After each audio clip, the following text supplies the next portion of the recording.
Нет?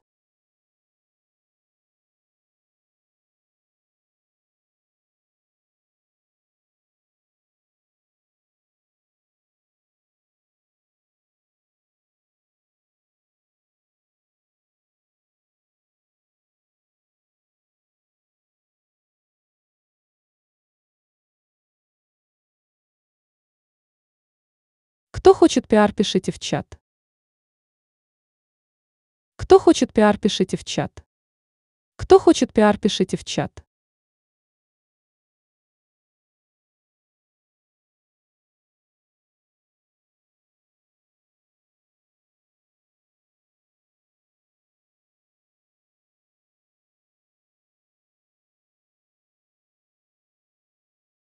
₹10 пиар.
₹10 пиар.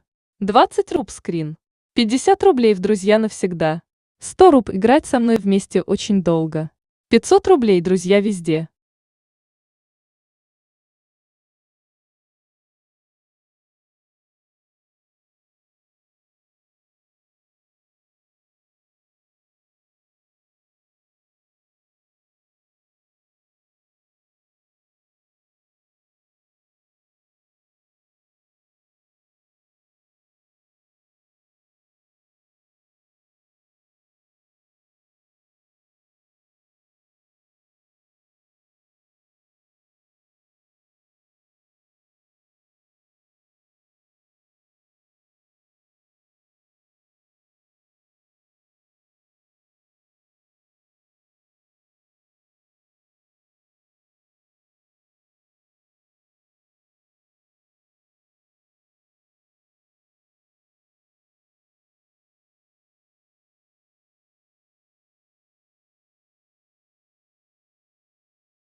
welcome in to the Brawl House. The kick forward, the punch through, that's gonna be it! No way, This is what everyone is here to compete for. So without further ado, let's brawl!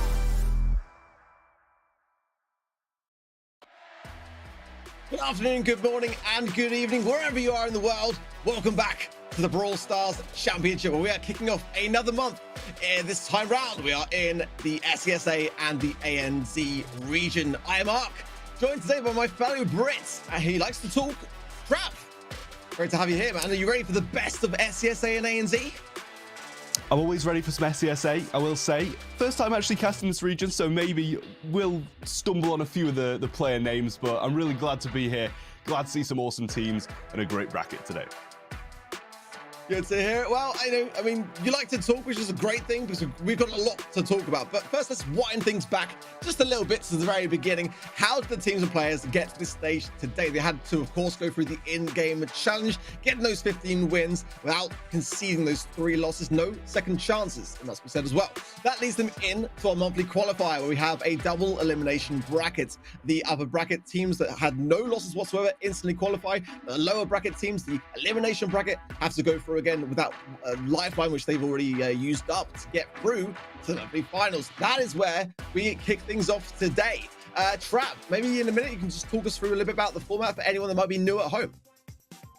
Yeah, well, I'm sure a lot of you have played some pesky Power League, and this time it will be the draft format coming from that game mode in-game. We'll be seeing a top 8 single elimination bracket, consisting of those teams who did qualify from the qualifiers. Initially, we will be starting off with a best of 3 in those quarterfinals, and then moving on when we progress further to the semi-finals and finals, we will be seeing a best of 5. Always look forward to those semis and finals, but again, yeah. A kit for him. Can never be underestimated. Going in, of course, to our first map of the day, dueling Beetles, then for Hot Zone. Quite a tough one, I would say, actually, to start things off for this first quarterfinals. Not the easiest of maps, and one that can be really quite harmful if you lose control and maybe get like a bit of a rough draft along the way. But there's CZK there as well as Rosalie as well. Looking very composed. Clearly a musician as well in the background. Love to see it. Okay, bans are in, and Eve is not going to be seen, at least as far as the first quarterfinal matchup goes in this particular map and mode. Maybe we'll see some more of her creeping in, but for now, it's even Byron being banned straight off the bat. Yeah, we're going to see a little Crow pick first straight off, and yes, he did predict that to be used throughout Arc, so, a bit of a props to you on that one. Crow going to be selected as the first pick. The slowing toxin, great bit of kit for him, able to just slow down all the people on the zone, and also he's going to have that healing reduction as well. We're going to see a Bell be picked up from FA Upper Moon here. You can't really complain about that pick, used as a side lane brawler quite frequently, and a Stew to follow up on that one. Great mobility, and able to get the super so easily as well is definitely a great bit of kit for him. I do like the bans. I've got to say Byron being so dominant here, as we know in the Hot Zone, great for control. So Ruff's coming in, actually, and that's going to be a great pairing with Bell. So it could be a way to kind of take it away, actually, from FA Upper Moon. But the sandbags will be tricky, as that will obviously lend itself well to Bell. I did not expect the 8-bit. I was actually going to suggest a Sprout here myself for control, and that could be the idea FA Upper Moon, or maybe something more aggressive on that side of things. But 8-bit definitely going to lack a mobility. Amber as well. Again, that was not a pick that I kind of expected here. Amber is very, very good. Do not get me wrong. But we tend to see it more in like double swoosh and maps with a lot of bush. Ultimately, her ability to burn those down goes a long, long way into providing some insight and some information. But yeah, a kind of interesting drop. I think that actually we see a lot less of Amber recently. But when I have seen her being played, especially like in the EMEA region, and Javi is a notable player on her, I remember that just how powerful she really can be. And Moon going to be looking to definitely burn down and capitalize down on the fact that the 8-bit has got such low mobility and slowness. Yeah, I've got a feeling they're taking that Amber to try and get a bit of the piercing damage through the sandbags and also that 8-bit turret. I'd like to see maybe a little bit of a lane swap here, moving the Amber over onto the Ruffs and the Bell onto the 8-bit. But so far, it's not looking good for Upper Mooners. FA Hashira look to have quite a lot of mid control, and they've established a turret early on as well. They do obviously have the speed zone from Stu on this side of things, but that's really nothing compared to the extra damage that this 8-bit turret is going to be providing. But nonetheless, they're pushing out quite nicely now, taking one player down and push the other two into quite a poor position. So just recovering from this deficit of percentage now, and just around now they will even things out. The superiority coming in to break that left-hand side. It's going to open things up nicely for Legendary. It's going to get burned down. And again, you did call it, Trav. You said that the lane swap was what you suggested. It didn't quite work out as the takedown was still there, but I do prefer this for sure. There's much more value on the Amber on this left-hand side. Great taps there from ZZK coming in, and now the lead with FF and Moon as they start to get some composure in this matchup. Yeah, a few great dodges in the mid from CZK as well. Orca seems to just be going up over and over again, trying to secure percentage bit by bit. But now, seeing Hashira establish some control once more, JK's going to jump in and finish off the Stu there. Great jump by him. And now CZK falling quite low over the right-hand side, but is going to get tapped up. And now Amber will activate some fire onto him and take him down. Still do have a lead, but as FA Shira get closer and closer, they're going to have to keep on going aggressive once again. Now that 8-bit turret should be out with another bounce or a mark going onto it, which is maybe a little bit of a wasting. The reverse polarity gadget there on the Bell side of things. There was again CZK coming straight in with that more recent introduction of a gadget to Bell.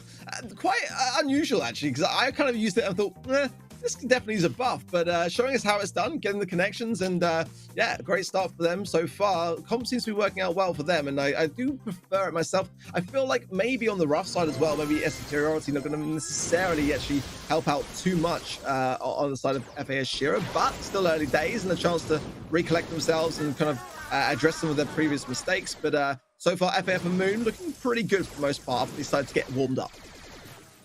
Yeah, they do have those preferable lanes, or what I'd like to call preferable lanes.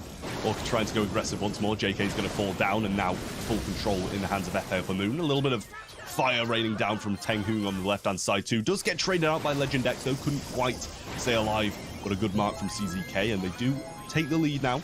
Slowing Toxin comes in, though, but his mobility with his super is going to be too much for them to handle just yet, but eventually he is going to be taken down by now the 8-bit, and he falls very low just because of that mark that is provided onto it.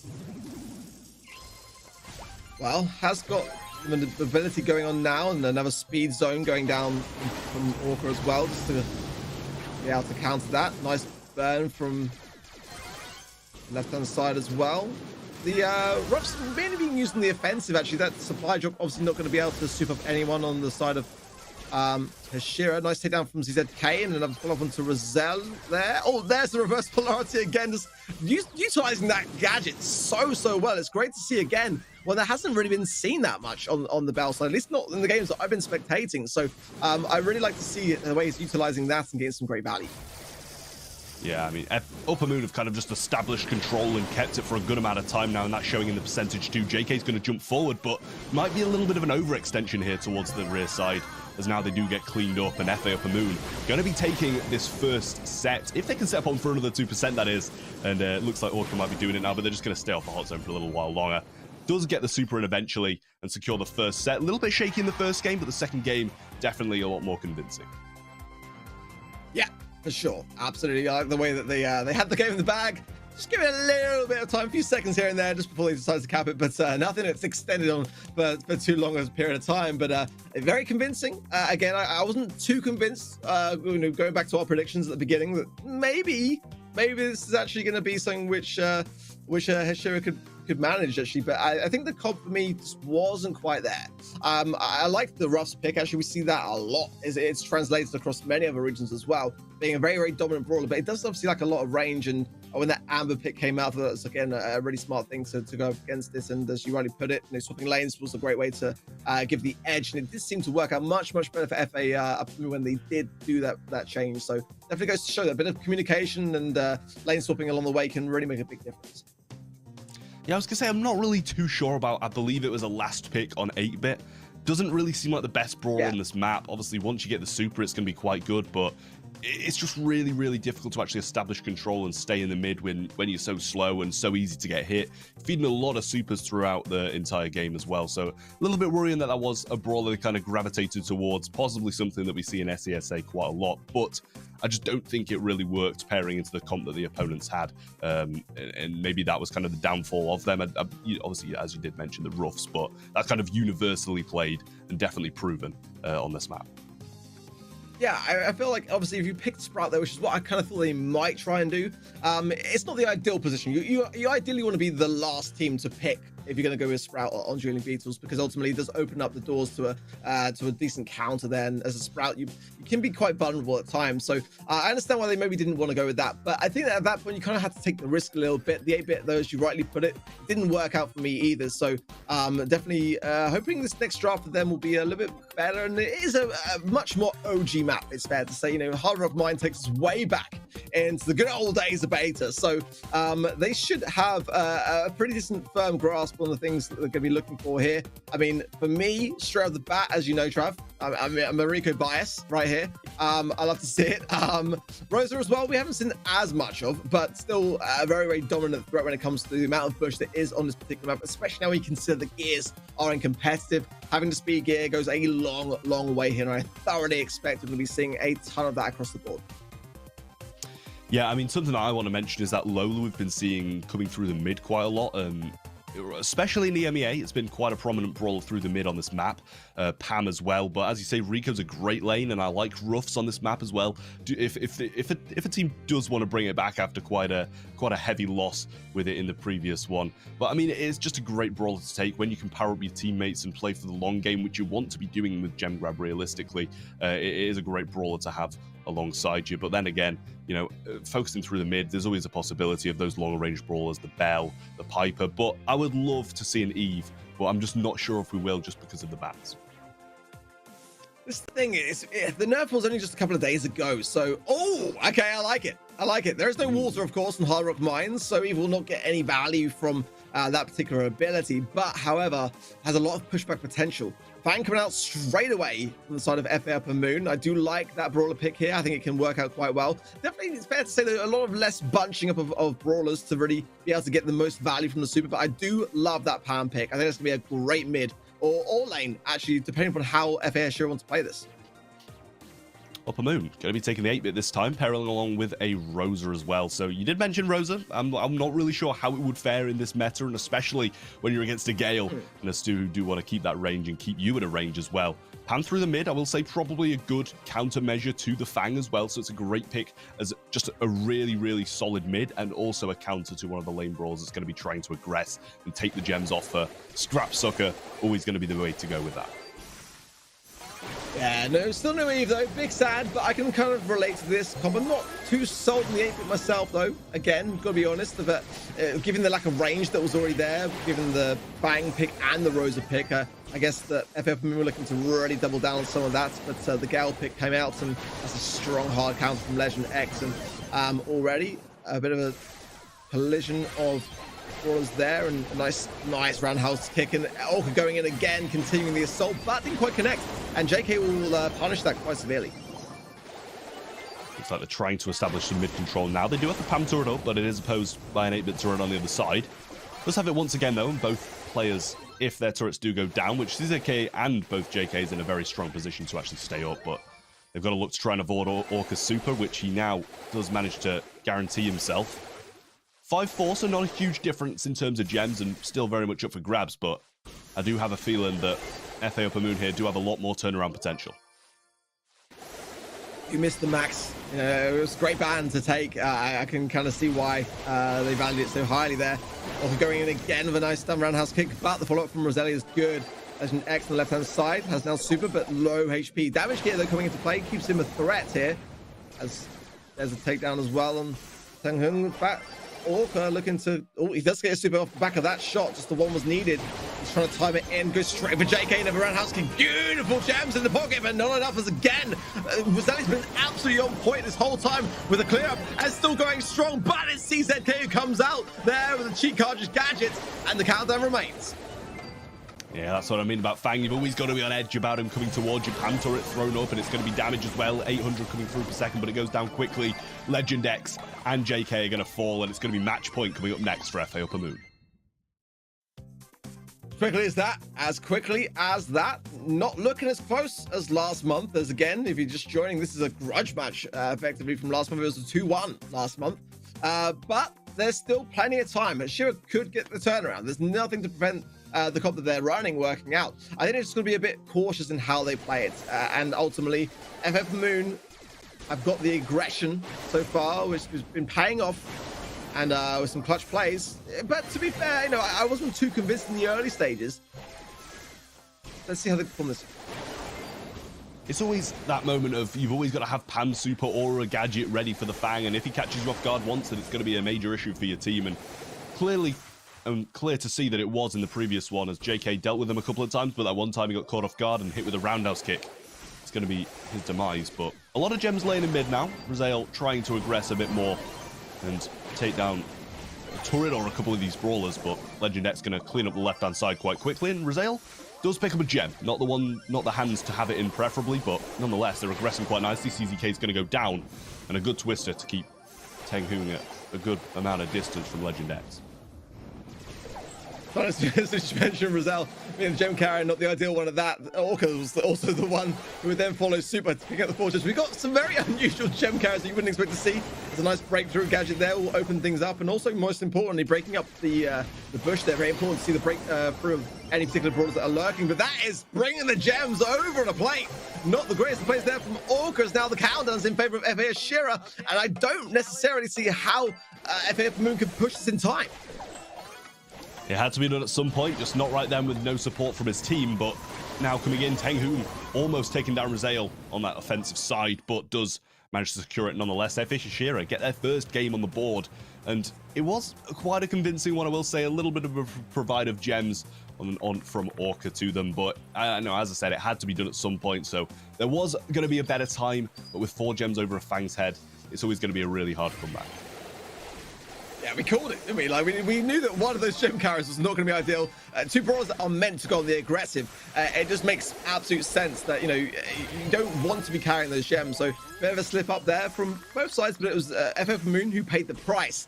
Let's see this time round whether both teams can keep the gems in the 8-bit and the Pam's hands and make this a close finale. I mean, again, it's FA Shira who are behind here. If FA Upper Moon win this game, they will be going through to our semi-finals.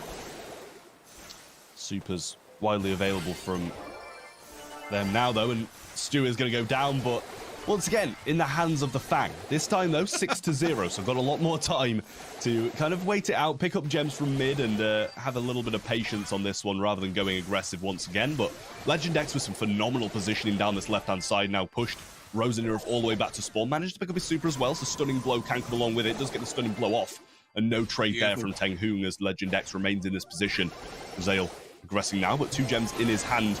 An aggressive 8-bit super does get taken down. Orca going in now. That's a risky play. Does get knocked back and taken down once more. JK's going to grab the gems, but super from Teng Hoong might be able to clean him up. Another super available, but he is gone. Stunning Blow comes in, and Legend X cleans up and down. Now Orca going in now. That's a risky play. Does get knocked back and taken down once more. JK's going to grab the gems to have the gems. Take down turret on a couple of these brawlers, but to have it in preferably, but nonetheless, they're aggressing quite nicely. CZK's going to go down, and a good twister to keep Teng Hoong at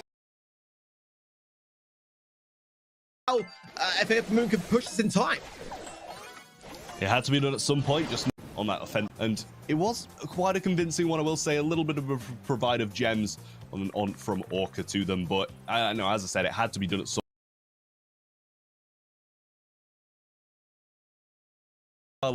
great plays from FA Shira there, bringing it back to 1-1.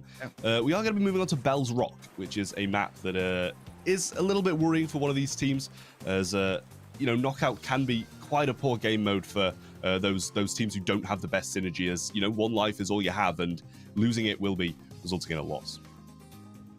But Orca likes Fang, and this is one of those instances where, you know, over time the map's going to enclose in on itself, giving Fang even more pop-up potential.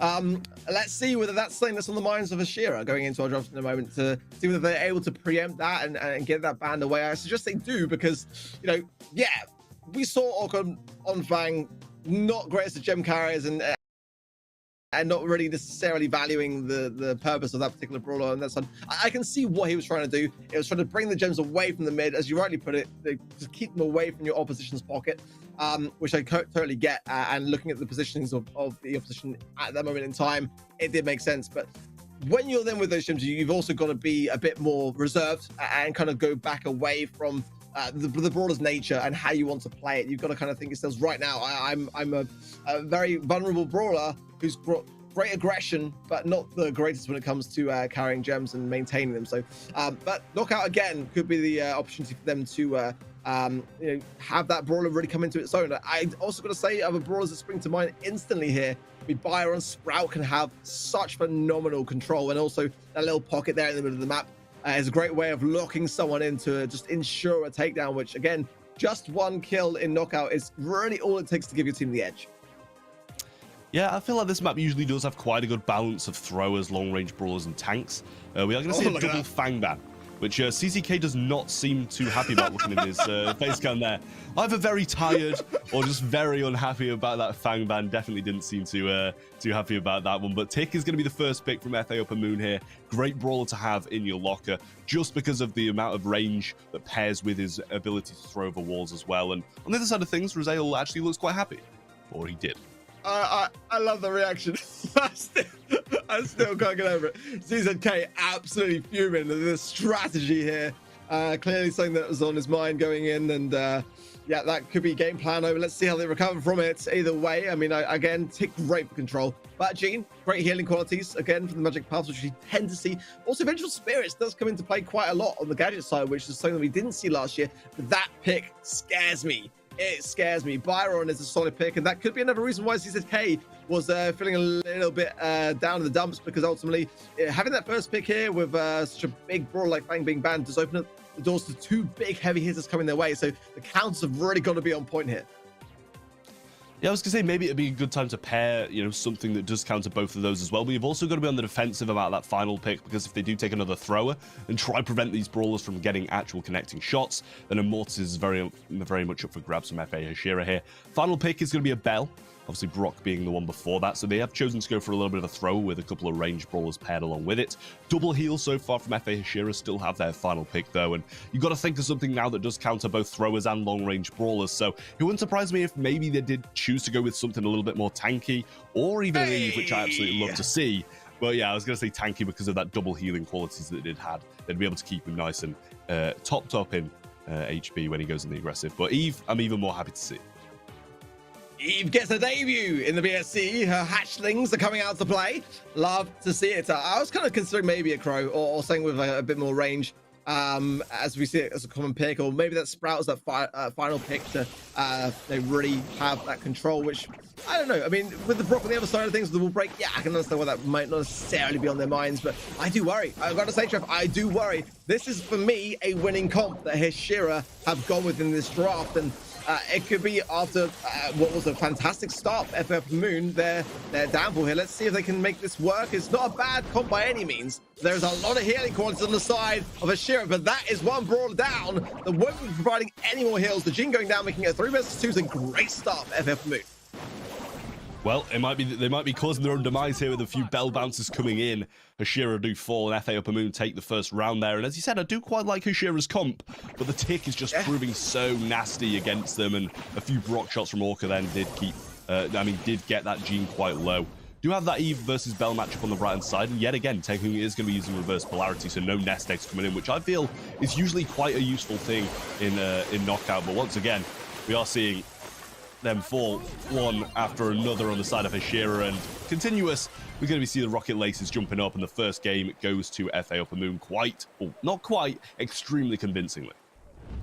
Yeah, very much so. Very much so. And what a stark contrast as well from the reactions that we saw from CZK in that draft process. But it seems like, well, at least so far, all working according to plan, and maybe it was just all a bit of an act for the cameras. But I've got to say, this comp can struggle in the late game.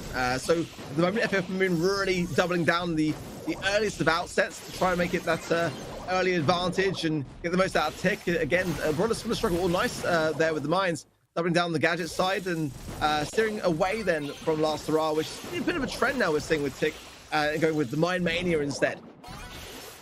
I definitely think Last Hurrah is actually extremely useful on a map like Bell's Rock towards the late game, though staying alive for a little bit longer. But this time, Ashura are definitely a lot more in it than they were in the previous one, and I think that's down to JK actually just providing quite a lot of heals. But then again, he is going to fall down swiftly after I've said that, and now a 3v2 situation once more for FA Upper Moon here. Gene pull available, and you've got to bear in mind, if he does get pulled in, that is going to be him down, considering he can't pop this Last Hurrah, and Mine Mania is his gadget of choice. But Legend X, this is where it comes into play. That nerve of the range is just absolutely ruthless for him. Razael going to walk into the gas. He doesn't want to feed supers. Round, match, set, game, everything point to FA Upper Moon now. I haven't seen anything from the Gene side. It's such a strong brother to have, and as well as Razael as well, going into that pocket, which is a really dangerous area when you've got a Brock on the other side of things. And despite his teammate going down first, it kind of led to a lot of the HP being very low in the outset of that game. But I see a pull. I see something here from FAS Sheriff. They're going to be holding on their tournament lives right now. They would love to see a semi-finals. It was so close within their grasp last month that this month it could be dwindling here as Ticket coming in, taken care of. But got to see some activity here as Jackie takes a big rocket rain to the face, but it is still 3 versus 3, and that's some combat, and that's probably, I would say, it's fair to say, the longest we've seen FA and Shira holding on so far. Yeah, full available once more again, and does need to try and get a connection onto it, as we really haven't seen much movement from that at all in this game.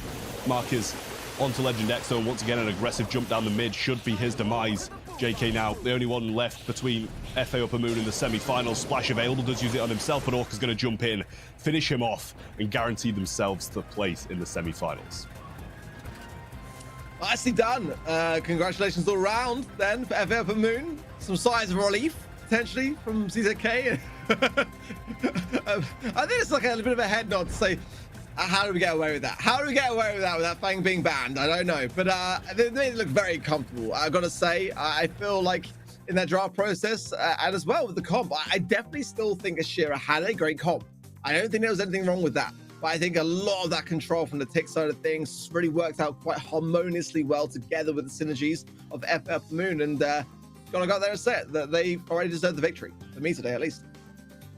Yeah, it was still an extremely close game though. Did obviously take the sets they won quite convincingly, but that middle one was definitely a lot more worrying for them, and you know, Ashura were in control for the dominant amount of it. The one game they did win was a big turnaround, and the other two was kind of just the Fang providing the gems, but nonetheless, great performance from both teams, and a congratulations to FA Upper Moon for progressing on to the next round. We're sure we'll be seeing even more great plays from them coming up when we do move on to the semis.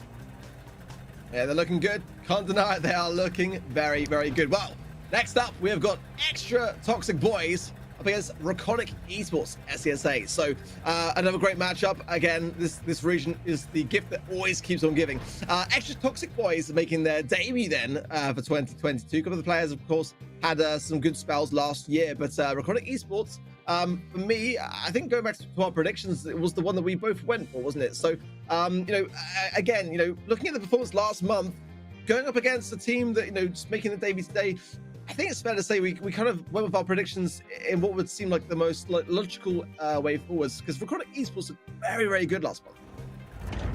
Yeah, I like a little logical and methodical way in terms of predictions. Raconic definitely performing decently well last month. And Extra Toxic Boys was a team that I wasn't too familiar with. As much as I love the team name, almost on par with Dogs to Lobster in terms of best team name in the game. Extra Toxic Boys, I'll give you a good word on that one. But regardless, I think Raconic was the logical choice to go with, and I'm sure a lot of you guys' predictions will be fairly similar to what me and Ark have gone for. I will say, I took a bit of a hit on the first one. I did pick Hashira just out of pure of a guess that they would have a few little issues with the roster change that they did do. But yeah, I'm firmly in Raconic's hands here, and I'm hoping, well, I'm not hoping, but for my prediction's sake, I'm hoping they win. And that is definitely a consideration going into the semifinals later, is like, you know, how is that going to impact things. We had a few question marks on that, and now they've been kind of resolved. So, well, okay.